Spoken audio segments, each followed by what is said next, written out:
বৰলি মাছ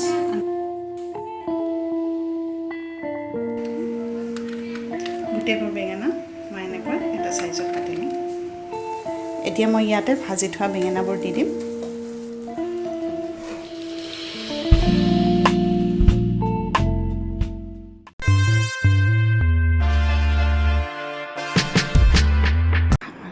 হাই friends কি খবৰ আশা কৰোঁ আপোনালোকে ভালে আছে ময়ো ভালে আছোঁ মই অংকুৰিতা মোৰ ইউটিউব চেনেল অসমীয়া ছোৱালী বেংগলী বোৱাৰীলৈ আপোনালোকক স্বাগতম জনালোঁ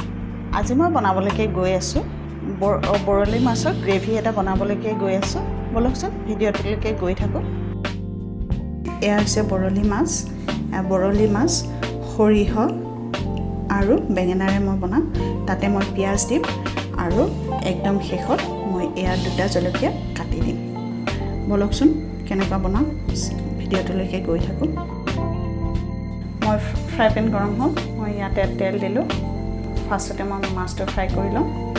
তেলটো গৰম হ'ব ধৰিছে আৰু মই ইয়াতে সামান্য পৰিমাণে হালধি দি দিছোঁ আপোনালোকেতো গমেই পায় মই মাছ ফ্ৰাই কৰোঁতে সদায় হালধি দি দিওঁ ফ্লেমটো হাই ৰাখিছোঁ আৰু মই মাছবোৰ দি যাম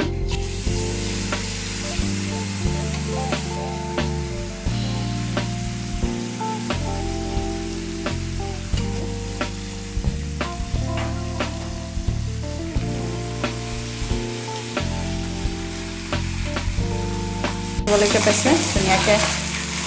ৰঙা হৈ গৈছে ফ্ৰাই হৈ গৈছে মোৰ মাছ মই এতিয়া উঠাই ৰাখিম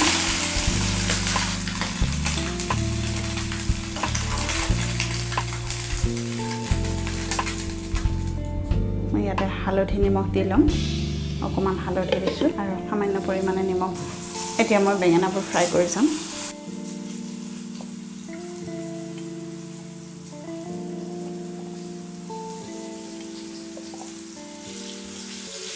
ফ্লেমটো বঢ়াই দিছোঁ এইটো লুটিয়াই দিম বেঙেনাটো এয়া মই বেঙেনা ফ্ৰাই 70% হোৱাকৈ ফ্ৰাই কৰি লৈছোঁ সেইকাৰণে মই ফ্লেমটো পূৰা হাই কৰি লৈছোঁ এতিয়া মই বেঙেনা হৈ গৈছে বেঙেনাটো নমাই দিম বেঙেনাটো এতিয়াই যদি গোটেইখিনি ফ্ৰাই কৰি লওঁ যেতিয়া মাছৰ দি দিম তেতিয়া গোটেই বেঙেনাটো নাইকিয়া হৈ যাব মাছৰ লগত মিলি যাব খাবলৈকে বেয়া হয় সেইকাৰণে মই বেঙেনা সদায় হাই ফ্লেমত মাছৰ সৈতে বনালে সদায় হাই ফ্লেমত 70-80% হোৱাকৈহে মই ফ্ৰাই কৰি লওঁ ইয়াতে মই আকৌ তেল দিলোঁ তেলত মই এতিয়া পিঁয়াজটো ফ্ৰাই কৰি লওঁ পিঁয়াজটো মই দীঘলীয়াকৈ কাটিছোঁ দীঘলীয়াকৈ একদম মিহি মিহিকৈ কাটিছোঁ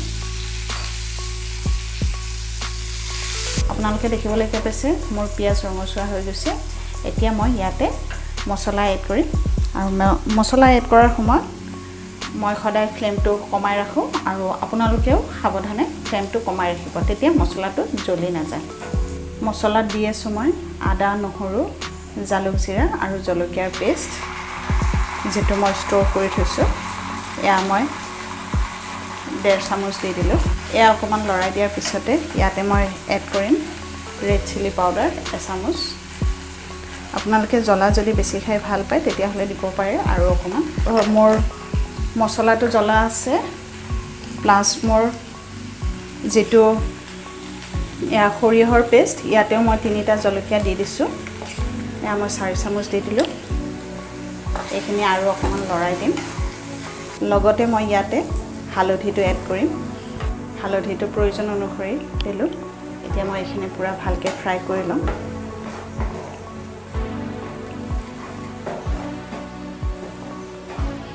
অকণমান ফ্ৰাই কৰাৰ পিছত মই ইয়াতে নিমখ এড কৰিম নিমখ মই সোৱাদ অনুসৰি দি দিলোঁ এইখিনি মই ভালকৈ ফ্ৰাই কৰি ল'ম এতিয়া মই এতিয়া সৰিয়হ পিছত গ্ৰাইণ্ডাৰত থকা পানী অকণমান এড কৰিলোঁ এতিয়া মই ভালকৈ লৰাই দিম এতিয়া মই ইয়াতে ভাজি থোৱা বেঙেনাবোৰ দি দিম আৰু মই লাহেকৈ লৰাই দিম মই বৰ্তমান ইয়াতে পানী নিদিওঁ এইখিনিতে মই লৰাই দিম যাতে মছলাখিনি ধুনীয়াকৈ বেঙেনাই লৈ ল'ব পাৰে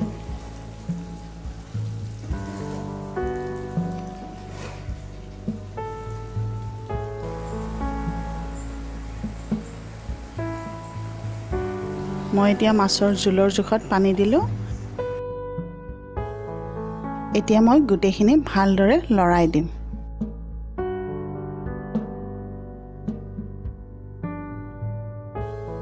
এতিয়া মই গোটেইখিনি মাছ দি দিলোঁ জোলৰ ওপৰত আৰু মই এতিয়া ভালকৈ লৰাই দিম। অকণমান পানী লাগিব যেন পাইছোঁ, মই অকণমান পানী দিম ইয়াতে। 1 মিনিট এনেকুৱা থকাৰ পিছত মই পানী দিম। এয়া মই আৰু অকণমান পানী দিলোঁ, আপোনালোকক দেখুওৱা নহ'ল, মই কৈছিলোঁ যে অকণমান পানী দিলোঁ। আৰু শেষত মই জলকীয়া এনেকুৱাকৈ ফালি দিম, 2টা জলকীয়া। সৰিয়হত কেঁচা জলকীয়াৰ চেণ্টটো ভাল লাগে। এয়া মোৰ বৰলি মাছৰ চৰচৰি ৰেডি হৈ গ'ল। মই ইয়াতে একদম শেষত ধনিয়া দি দিম আৰু মই গেছটো অফ কৰি দিম এতিয়া।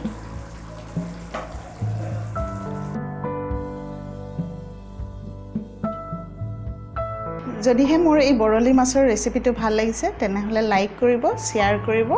আৰু মোৰ চেনেলটো ছাবস্ক্ৰাইব কৰি মোক উৎসাহিত কৰিব। তেনেহ'লে লগ পাই আছোঁ মোৰ নেক্সট ভিডিঅ'। বাই।